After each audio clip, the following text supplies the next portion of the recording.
एक छोटा सा सवाल, इन सब के नाम, इन सब चोरों के नाम मोदी मोदी मोदी कैसे हैं?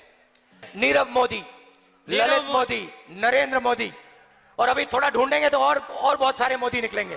सेटबैक है राहुल गांधी को, क्योंकि अब पॉसिबिलिटी है कि ये 2024 और 2029 के चुनाव भी ना लड़ पाए। नाउ यहाँ पे आप कहोगे मगर ये इलेक्शन स्पीच से इतना सब कुछ कैसे हो गया? How did this all begin? सब कुछ बहुत ही सरल शब्दों में आपको समझाता हूँ। नाउ ये सारा जो इशू है ये शुरू हुआ था कर्नाटका में इन 2019, 4 साल पहले की बात है। उस वक्त लोकसभा इलेक्शन का कैंपेन चल रहा था। नाउ देखो, जब इलेक्शन कैंपेन चल रहा होता है तो नेता लोग एक दूसरे को खूब भला बुरा कहते हैं, तू चोर है, ये चोर है, ये सब चोर है। नेताओं में उस वक्त इलेक्शन कैंपेन में काफ़ी हद तक एक्सेप्ट भी किया जाता है, आरोप लगते हैं वगैरह। मगर आपने उस क्लिप में देखा होगा जो मैंने वीडियो की स्टार्टिंग में प्ले करी थी, राहुल गांधी ने यह कह दिया कि एक पूरी कम्युनिटी से ही चोर निकल रहे हैं। तो ये जो बात है ना, ये कई लोगों को बहुत ज़्यादा खराब लगी।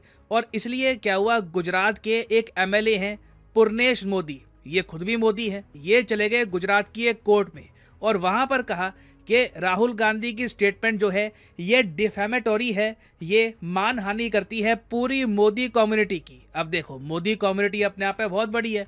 मोदी सरनेम के जो लोग हैं ये पक्का कांग्रेस पार्टी में भी होंगे, बहुत सारे। गुजरात में कांग्रेस पार्टी है तो वहां पर भी कुछ कार्यकर्ता हो सकता है उनके नाम के आगे मोदी लगता हो। तो ऑल टुगेदर एक पूरी कम्युनिटी को ही कह देना कि ये कम्युनिटी गलत काम कर रही है, ये डिफेमेटोरी है। और इसलिए ना गुजरात में जो सूरत कोर्ट है उसने इन दी एंड कहा कि हाँ बिल्कुल, इस पर बहुत लंबी सुनवाई हुई है, आपके सामने है। 2019 में केस स्टार्ट हुआ, 2023 में फाइनली कोर्ट ने दिया है वर्डिक्ट और गुजरात की कोर्ट ने कहा है कि हाँ बिल्कुल राहुल गांधी ने डेफेमेशन करी है और इसलिए इनको 2 साल की जेल सुनाई जाएगी। और ये देखिए कानून के हिसाब से किया गया है। राहुल गांधी को जेल सुनाई गई है अंडर सेक्शन 499 एंड 500।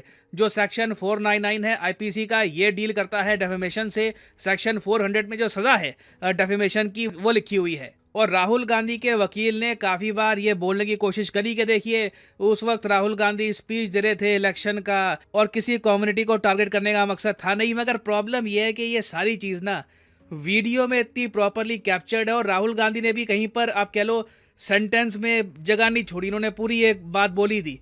तो इसलिए कोर्ट को भी इन दी एंड बोलना पड़ा कि यहाँ पे डेफेमेशन हुई है। अब आप यहाँ पर कहोगे अच्छा ठीक है, अगर राहुल गांधी को 2 साल की जेल हो गई तो ये अभी भी बाहर क्यों है, ये जेल में क्यों नहीं है?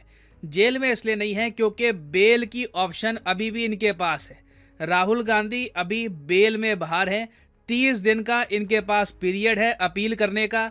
और मोस्ट प्रॉब्ली ये गुजरात की हाई कोर्ट या फिर हो सकता है कि सुप्रीम कोर्ट में भी जाए, वहां पर केस चलेगा। मगर इसी बीच एक और डेवलपमेंट ये भी होती है कि राहुल गांधी की जो पोजीशन है as a member of parliament, Rahul Gandhi आपको पता होगा वेनंद केरला से एक मेंबर ऑफ पार्लियामेंट थे, इनकी जो ये एमपी की सीट थी ना लोकसभा में, ये भी छीन ली गई है। और इसका रीज़न मैं आपको बताता हूँ क्या है। देखो, भारत में ना एक बहुत ही इंपॉर्टेंट एक्ट है, एक कानून है रिप्रेजेंटेशन ऑफ पीपल्स एक्ट। इस एक्ट के हिसाब से और सुप्रीम कोर्ट की एक जजमेंट थी 2013 की, उसके हिसाब से ना राहुल गांधी की मेंबरशिप खत्म हो गई थी जब इनको 2 साल की जेल सुनाई गई। क्योंकि पीपल्स रिप्रेजेंटेशन एक्ट में यह बात साफ साफ लिखी है कि अगर किसी एमपी या एमएलए को 2 साल की जेल होती है तो वो अपने आप डिस्क्वालीफाई हो जाएगा अपनी पोजीशन से एज एमपी या एमएलए।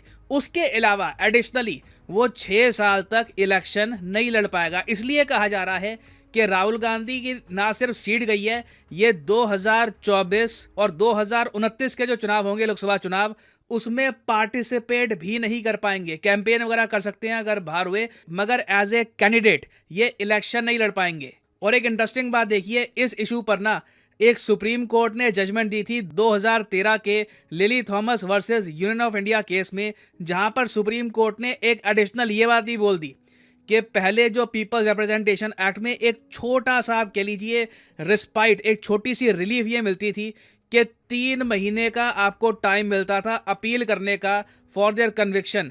इसमें क्या होता था कि नेता की जो एमपी या एमएलए की सीट है वो इतनी जल्दी छिनती नहीं थी, उसको थोड़ा सा टाइम मिल जाता रहा।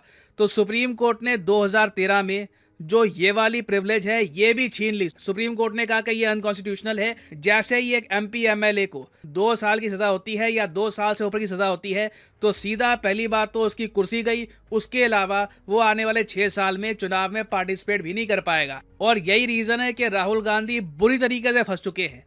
जेल होगी वो अलग, और साथ में जो इनकी एमपी की जो कुर्सी थी वो भी चली गई। अब आगे एक और बात देखो, एक लाइफ में चीज होती है आयरनी। एक सबसे अजीब विडंबना यहाँ पर यह है, राहुल गांधी खुद को बचा सकते थे। साल था 2013, डॉक्टर मनमोहन सिंह जी थे देश के प्राइम मिनिस्टर। राहुल गांधी कांग्रेस में दिग्गज नेता थे। आप कह लीजिए राहुल गांधी लिटरली सरकार को लीड कर रहे थे। उस टाइम क्या हुआ, डॉक्टर मनमोहन सिंह जी ने ना ये सुप्रीम कोर्ट के वर्डिक्ट को काउंटर करने के लिए, इसके इफेक्ट को कम करने के लिए एक ऑर्डिनेंस प्रस्तुत किया। इस ऑर्डिनेंस में यह था कि अगर किसी नेता को सजा होती है तो इतनी जल्दी उसकी जो एमपी एमएलए की सीट है वो नहीं छीनी जाएगी, उसको थोड़ा सा टाइम मिल जाएगा। वो काफ़ी जगह अपील करके सर्वाइव भी कर सकता था। मगर इंटरेस्टिंग बात देखिए, उस वक्त राहुल गांधी ने ये किया था। ये क्लिप देखिए, 2013 की है। I'll tell you what my opinion on the ordinance is. My opinion on the ordinance is that it's complete nonsense and that it should be torn up and thrown out. That's my opinion, my personal opinion on the ordinance. I'll repeat it for you. My opinion on the ordinance is that it should be torn up and thrown away. Okay? अब उस time Rahul Gandhi ji ने इस ordinance को literally फाड़ दिया, और ये बताया जाता है कि उस वक्त के prime minister doctor Manmohan Singh ji की बहुत बड़ी बेइज्जती थी। मुझे याद है उस वक्त के आर्टिकल ये लिखा था उस वक्त मीडिया ने, insulted by Rahul Gandhi, the isolated prime minister refuses to resign. और यहाँ पे आप देख पाओगे Rahul Gandhi ordinance remarks, public humiliation weekends doctor Manmohan Singh ji. अब उस वक्त डॉक्टर मनमोहन सिंह जो एक बहुत ही वाइज विजनरी लीडर थे, शायद इन्होंने देख लिया होगा कि कल को इस ऑर्डिनेंस की ज़रूरत पड़ सकती है, तो इन्होंने अपनी तरफ से कोशिश करी ऑर्डिनेंस लाने की। मगर राहुल गांधी ने वही बाण जो इनको बजा सकता था, वही बूटी जो इनको बजा सकती थी, वही फाड़ दी। और अब ही स्ट्रैप्ड। आई मीन, अब देखो यहाँ पे सबसे बड़ी प्रॉब्लम आने वाली है डेमोक्रेसी के इशू को लेकर, क्योंकि राहुल गांधी के केस में अब क्या होगा, मान लीजिए राहुल गांधी अब जाते हैं हाई कोर्ट में। अब इंडिया में आपको पता है कि जो हियरिंग होती है आराम आराम सही होती है। हाई कोर्ट में भी इनका जो केस है ये चल जाएगा 2 साल तक।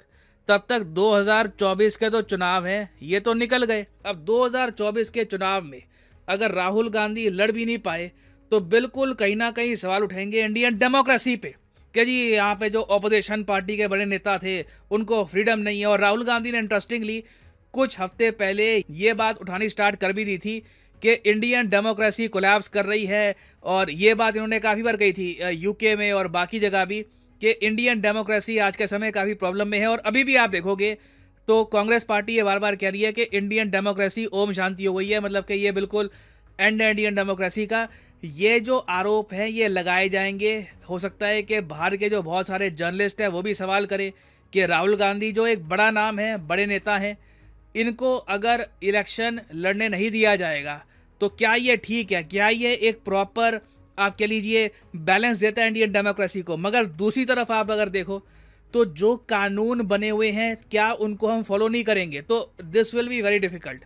यहाँ पर देखिए दुनिया को कहीं ना कहीं समझाना होगा कि हुआ क्या है, पूरा केस इंडिया को समझाना होगा कि देखिए कुछ ऐसा नहीं है कि पीएम के ऑर्डर पे कुछ हुआ है, ये पूरा प्रोसेस है, कोर्ट का एक केस चल रहा था। तो आने वाले टाइम में देखना होगा कि यूएस, यूके, बाकी जो यूरोपियाई देश है इसको लेकर क्या टिप्पणी करते हैं और भारत का रिस्पॉन्स क्या होने वाला है, क्योंकि ये issue it will go international.